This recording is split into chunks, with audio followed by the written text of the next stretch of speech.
And there are many ways to make or to increase profit kahit non-profit ang yung school.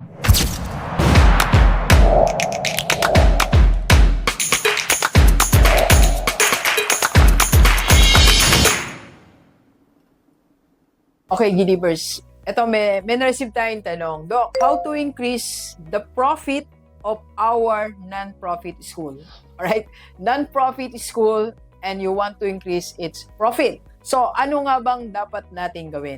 Ito sagot ni Doc. Meron tayong 8 ways, pero discuss ko lang 2.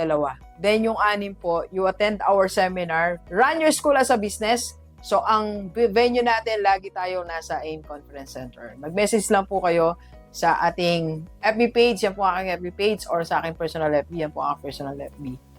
Alright, so sagutin natin. Unang-una, do not just increase your enrollment. Increase enrollment capacity. Capacity. Ibig sabihin po, hindi lang dagdag ka ng dagdag ng estudyante, kundi yung mga category na meron kang capacity to accept more.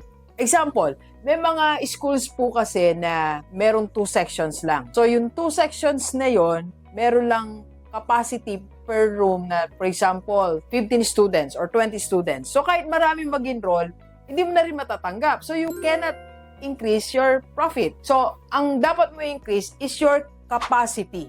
That means you add 1 section. So, yung grade 7 mo, kung 2 sections lang, maging 3. And another way to increase your enrollment capacity. So, you offer another program. So, for example, meron talagang limitations yung elementary mo. So, tigwa 1 section lang talaga. Or in your area, talagang konti lang ang mag-e-LM sa place nyo. So, what you're going to do, increase the capacity of your school by offering another program. For example, hanggang grade 6 ka lang, you offer junior high school. O kung may junior high school ka, mag-offer ka ng senior high school. O kung senior high school ka, mag-offer ka ng college. Or kung college, meron kang course na with board exam, edi mag-offer ka ng non-board. Okay? Increase your enrollment capacity. So, another example po.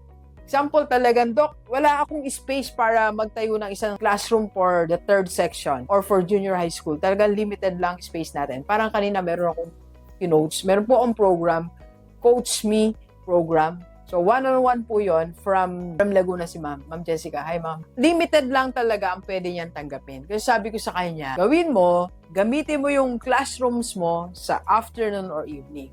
So, you offer afternoon or evening class. You offer new program for that. Okay? So, marami pang paraan to increase your enrollment capacity. Again, you attend our seminar, buo po natin dinidiscuss yan.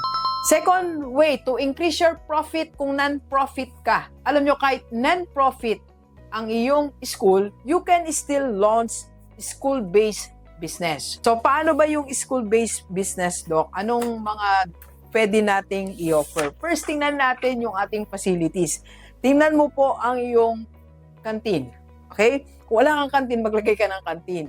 Ngayon, kung hindi naman ikaw yung makapag-manage ng canteen, pwede mong ipa-rent or ipa-lease. Or, pwede mo siyang i-subdivide into different category ng food. But, take note of your canteen. Alam nyo, meron akong kausap na school owners, umattend siya sa one of our batches. Ang canteen niya po, everyday, kumikita ng 2,000 just for the rental. Marami din akong nakausap na school owners na yung canteen nila is 500 lang, dami nilang estudyante, 500 lang pinaparent, then hindi pa nagbabayad ng rental.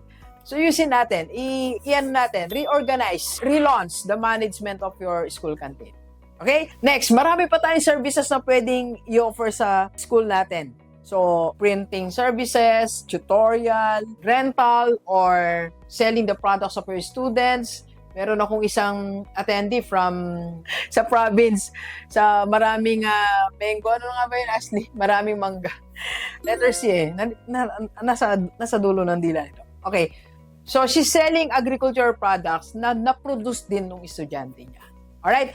And there are many ways to make or to increase profit kahit non-profit ang yung school. And to know more, attend our seminar, Run Your School as a Business, or enroll sa ating Coach Me program, one-on-one, para sa iyo lang, school owner. Let's go, let's go. Kape pa tayo.